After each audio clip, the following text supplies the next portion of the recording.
दोस्तों, आप जानते होंगे कि 29 जून 2023 को है देवश्रेणी एकादशी और आज के इस वीडियो में हम आपको देवश्रेणी एकादशी के कुछ ऐसे विशेष उपाय बताने वाले हैं जिन उपायों को अगर आप लोगों ने देवश्रेणी एकादशी के दिन किया तो आपके जीवन में बहुत सारे परिवर्तन आएंगे। भगवान भोलेनाथ का आशीर्वाद आपको प्राप्त होगा। सबसे पहले चीज दोस्तों, आप लोगों को देवश्रेणी एकादशी के बारे में पता ही होगा कि देवश्रेणी एकादशी के दिन हमारे सभी देव सो जाते हैं और देवश्रेणी एकादशी के बाद से कोई भी मांगलिक या शुभ कार्य होना बंद हो जाते हैं। शादी विवाह होना बंद हो जाते हैं, ना अभी तक चलते हैं, पर देवश्रेणी एकादशी के दिन के बाद से जो है कोई भी मांगलिक या शुभ कार्य नहीं होता है। ना आपको भी इस बात का विशेष रूप से ध्यान रखना है। तो आइए अब बात करते हैं देवश्रेणी एकादशी के दिन किए जाने वाले कुछ विशेष उपायों के बारे में। तो दोस्तों, अगर आपके जीवन में बहुत ज्यादा दुख कष्ट चल रहा है, आपको अपने मन की बात हृदय के बाद अपनी मनोकामना भगवान शिव जी से बोलना हो, तो उस स्थान पर आपको इस देवश्रेणी एकादशी के दिन प्रातः काल सुबह सुबह भगवान शिव जी के मंदिर जाना है। आप जो चीज है भगवान शिव जी पर चढ़ाने के लिए लेकर जाना चाहें को लेकर जा सकते हैं। आपको करना क्या है, भगवान शिव जी के मंदिर पहुंचना है और शिव जी के मंदिर पहुंचकर अपनी पूरी पूजन आराधना करके अर्चना करके आपको क्या करना है कि नंदीव के पास आना है और नंदियों के पास आकर बैठ जाना है। ठीक है, कुछ समय के लिए बैठना है और बैठने के बाद अपने दोनों हाथों की हथेलियों को भगवान नदियों के चरणों में रख देना है, मतलब स्पर्श कर लेना है, मतलब वहीं पर लगाकर रखना है। दोनों चरणों में है ना अपने दोनों हाथ की हथेलियों को, और आपकी नजरें होने चाहिए भगवान शिव जी की तरफ। आपकी दोनों हथेली नदियों के दोनों चरणों में और आपकी जो नजर है वो भगवान शिव जी की तरफ होना चाहिए। अब आंखें बंद करके श्री शिवाय नमस्ते बोलकर और आंखें बंद करके श्री शिवाय नमस्ते, उसके बाद आंखें खोल के भगवान शिव जी को देखते हुए आप अपने हृदय की बात, मन की बात भगवान शिव जी से बोल दीजिए। आपकी वह मनोकामना या दिल की बात बहुत जल्दी पूर्ण हो जाएगी, करके जरूर दिखेगा। देवश्रेणी एकादशी का भी एक विशेष महत्व होता है और इस दिन कई सारी माताएं बहनें व्रत भी रखती है। इस व्रत का भी एक अलग ही महत्व होता है। उसके अंदर तो अब बात करते हैं अगले उपाय के बारे में।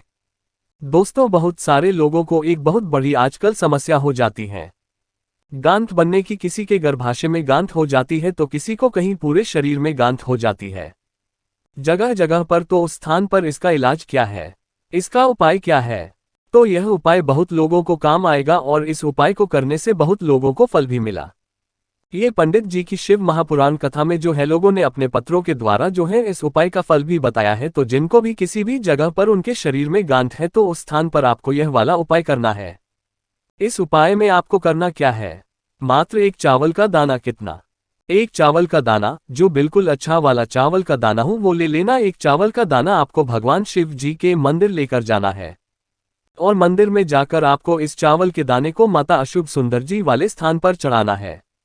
अशोक जी का स्थान जलाधारी के बिल्कुल बीचों बीच में होता है, तो वहां पर आपको एक चावल का दाना चढ़ाना है। चढ़ाने के बाद आपको करना है, एक लोटा जल चढ़ाना है भगवान शिव जी की शिवलिंग के ऊपर। अब इसी जल को जो जलाधारी से गिर रहा होगा बहता हुआ जाकर, तो इसी जल को झेलना है और इसी आश्रम वहीं पर आपको मंदिर में कर लेना है। भगवान शिव जी को देखते हुए और प्रार्थना करते हुए आप ये उपाय निरंतर करके देखिए। एकादशी व्रत के दिन से निश्चित ही आपको फल मिलेगा और आपकी जो भी गांठ होगी वो अपने आप गल जाएगी और आप खुद 3 महीने के अंदर जांच करा लीजिएगा, आपकी वह गांठ गल चुकी होगी।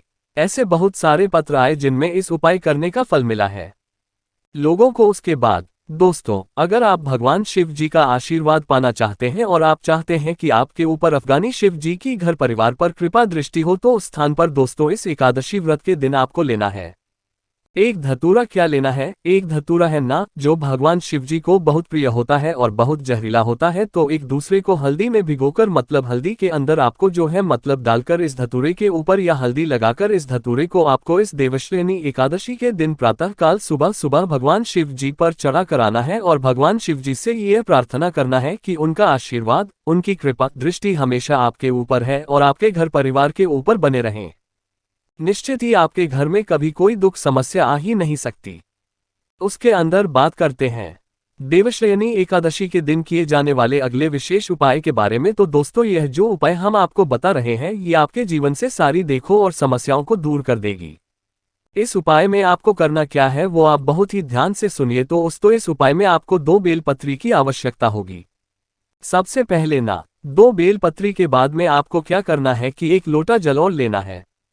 इस उपाय को करने के लिए समझ गए आप लोग। 2 बेलपत्री और 1 लोटा जल लेकर आपको देवश्रेणी एकादशी के दिन भगवान शिव जी के मंदिर पहुंचना है। भगवान शिव जी के मंदिर पहुंचकर आपको सबसे पहले जल नहीं चढ़ाना है। सबसे पहले इन 2 बेलपत्र को 2 अलग अलग स्थानों पर चढ़ाना है। अब वो स्थान कौन से हैं, वो आप लोग ध्यान से सुनिए। आप जैसे ही भगवान शिव जी के मंदिर पहुंचेंगे, भगवान शिव जी की शिवलिंग के पास में आकर बैठ जाए और बैठने के बाद अपने सबसे पहले ही बेलपत्र निकाल लिए। सबसे पहली बेलपत्र को आपको माता अशोक सुंदरी वाले स्थान पर समर्पित करना है। ठीक है, जब आप इस बेलपत्र को माता अवशोषण जी वाले स्थान पर जलाधारी के बिल्कुल बीचों बीच में समर्पित करेंगे तो ध्यान दीजिएगा, इस बेलपत्र के डंडे का मुख्य होना चाहिए भगवान शिव जी की शिवलिंग की तरफ। कहां पर? भगवान शिव जी की शिवलिंग की तरफ से डंडे का मुख्य होना चाहिए। उसके बाद मुझे दूसरी बेलपत्र अर्पित करेंगे, वो करेंगे आप भगवान शिव जी की शिवलिंग के ऊपर। अब जब आप शिवलिंग के ऊपर इस बेलपत्र को समर्पित करेंगे तो आज बेलपत्ती की डंडी आपकी विपरीत दिशा में होना चाहिए। मतलब जिस तरफ आप बैठे हो उसके सामने वाली दिशा में उस डंडी का मुख्य होना चाहिए। ठीक है, 2 बेलपत्री को इन 2 स्थानों पर आपने चढ़ा दिया। अब आप अपना 1 लोटा जल निकाल लिए। आप इस 1 लोटे जल को आपको एक धारा से लड़ाना है, पर शिवलिंग के ऊपर से चढ़ाना शुरू नहीं करना है।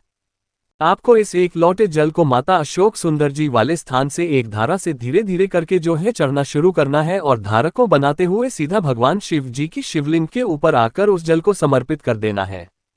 मतलब कि आपने जो जल माता अशोक सिंह जी पर एक धारा से चढ़ना शुरू किया तो उस धारा को रोकना नहीं है, वहीं की वही धारा जो है माता अशोक चंद्र जी वाले स्थान से सीधा जो है भगवान शिव जी पर ले आए और भगवान शिव जी पर भी एक तरह से आप लोग जल चढ़ा दीजिए। ठीक है, इस तरीके से आपको वहां पर जो है जल चढ़ाना होगा। निश्चित ही फिर उसके बाद आप अपनी मनोकामना भगवान शिव जी से बोलिए। आपके जीवन में जो भी तो कुछ समस्या चल रही हो या जिस कामना के लिए उपाय कर रहे हो वो आप भगवान शिव जी से बोलिए। आपकी कामना बहुत जल्द ही पूर्ण हो जाएगी। ठीक है। अरे कृष्णा, अरे ये आपकी उंगली ये स्किन बटन पे क्या कर रही है? अरे इसको हटा लो। अरे 2 मीठी बातें बोलनी है हमें तो आपसे। सबसे पहले धन्यवाद, आप अपना सहयोग दिया है हमारे द्वारकाधीश का मंदिर के लिए, धन्यवाद। अब हम मंदिर के फाइनल पेज में पहुंच गए हैं, यानी कि स्ट्रक्चर पूरा हो गया है। लेकिन अब अगले 1 साल में हमको फिनिशर करनी है और फिनिशर में हमें ज्यादा लक्ष्मी की आवश्यकता पड़ती है, तो इसीलिए भगवान ने बहुत कुछ दिया है, आपको आगे भी वही चलाएगा। भगवान का मंदिर आप नहीं बनाएंगे तो भला कौन बनाएगा? तो इसीलिए इसी प्रकार से सहयोग देते रहिए प्लीज। और अब हमें ज्यादा Lakshmi, because now we are in the final phase of this Dwarkadhish. So please click करिए, डोनेट करिए, सुदामा सेवक बनिए, यानी कुछ ना कुछ थोड़ा बहुत अमाउंट आप देना शुरू करें जैसे आप देते आए हैं, और लोगों को भी एक्सपायर करिए ताकि हम भगवान श्री कृष्ण का ये सुंदर मंदिर जिसने की जनमानस की इतनी सेवा की है, चाहे वो कोर्ट का समय हो, प्री कवर्ड हो या पोस्ट कोड हो, इस मंदिर में भक्तों ने इतनी सेवा की है उतनी द्वारकाधीश के आशीर्वाद की छत्रछाया में। सो इसीलिए please please please please please I request you, I beg you, please kindly keep donate in form Dwarkadhish temple. Thank you very much. Hare Krishna. लगाएगा कौन सी जगह है? सबसे पहली जगह है वो है भाई शिव मंदिर या बेलपत्री का वृक्ष, और दूसरी जो जगह है दोस्तों वो है आपके घर की चौखट। मतलब चौखट की जो जगह रहती है आपके घर पे, जो मेन गेट रहता है वहां पर है ना। या तो आप अपने घर से 2 दीपक लेकर निकलना है। पहला दीपक आपको अपने घर के द्वार पर नहीं लगाना है, 2 दीपक लेकर निकलना है। अगर आपके घर के आसपास बेलपत्री का वृक्ष है तो पहला लगाओ, और मंदिर जाना चाहो तो भाई शिव जी के मंदिर में जाकर पहले दीपिका लगाओ, उसके बाद में जो दूसरा दीपक होगा वो फिर आपको वापस घर आकर अपने घर के मुख्य द्वार की चौखट पर बाहर की साइड से जो आपका सीधा हाथ होगा उस सीधे हाथ के तेल पर आपको वह दीपक लगा देना है। ठीक है, बाहर की साइड से, और जो मुख्य है वो भी आपकी तरफ ही होना चाहिए दीपक का। इस तरीके से आप ये 2 दीपक देवश्रेणी एकादशी के दिन लगाए, इसका भी विशेष फल आपको यहाँ पर देखने के लिए मिल जाएगा। उसके बाद दोस्तों देवश्रेणी एकादशी के दिन अगर हो सके तो आप भगवान शिव जी के शिवलिंग का थोड़ा श्रृंगार जरूर कीजिएगा, मतलब फूलों से श्रृंगार कीजिएगा। ये सफेद फूलों की पंखुड़ियों से श्रृंगार किया, निश्चित ही भगवान शिव आपसे जरूर प्रसन्न होंगे। उसके बाद तो अगर अगले और आखिरी उपाय के बारे में बात करें तो दोस्तों इस उपाय में आपको करना क्या है वो आप बहुत ही ध्यान से सुनिए।